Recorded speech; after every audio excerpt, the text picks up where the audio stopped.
All right, morning guys. Morning. So what did we go over yesterday? Incident. That paper posted. It was about safety outcome. It was safety outcome, yes. It was basically some of the tools that we use, right? In order to do what? Good job safely. Do the job safely, create space, basically have the ability to see risky behaviors from other drivers and mitigate those as we drive, right? So we're gonna go over chapter 4 of the Safety 24/7 book today. Anyone read it? I think you read it on the break. Okay. So what do you take away from it? Don't ask me. I don't even remember it. All right, so I'll start out then by, what do you guys consider a safety culture? The same way we do. Yes, In a safe or no? manner. In a safe manner, okay? So what happens when you do something every single day the same way? Complacency. You get complacent. So it leads us into risk assessment. Should a risk assessment be different for every person, or should it be the same for every task? Every test. Every task it should be the same? Why is that? You gotta look at it each time. Something can change. It's something that you just automatically think, well, this is how I do it. Well, it's not. Somebody could have thrown Exactly. something into a different situation. So as that job changes, we need to change the risk assessment. But different people will see different things, right?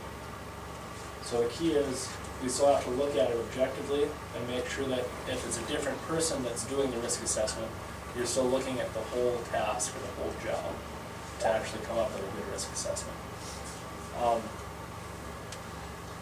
Do you guys know, or did you read over risk tolerance at all in there?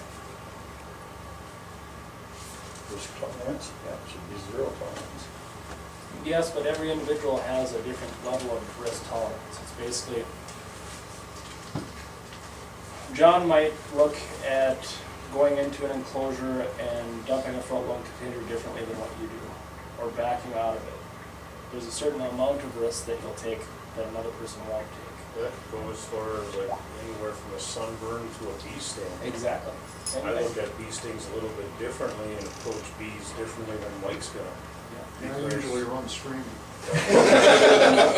Something like that is what you're getting at, right? Yeah, that's exactly it, because your risk tolerance level is different because you might react differently.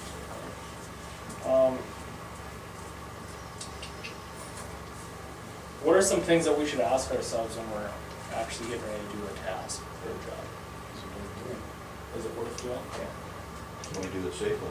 Can we do it safely? What's the hazards it presents? There you go. What are the hazards that are presented with that job? How can we mitigate those, right? Or get rid of those? Mitigate is a common word for me, but basically mitigate is just how can we step past the hazard without creating a larger risk and causing any injury, basically. So what's the takeaway today, guys? Assess your situation. Assess your situation. That kind of goes back to where when we were doing that with the box. How do you approach the box, to lift the box or item that's outside the container? Assess, is it heavy? Is the bottom gonna fall out? What's actually in it? It's not safe for you to pass it on to the next guy that might do it, like if you're the primary driver, pass it on to the swim driver, that doesn't do it every day. So that breaks it back down to communication, which is very important. All right, well, let's have a safe day.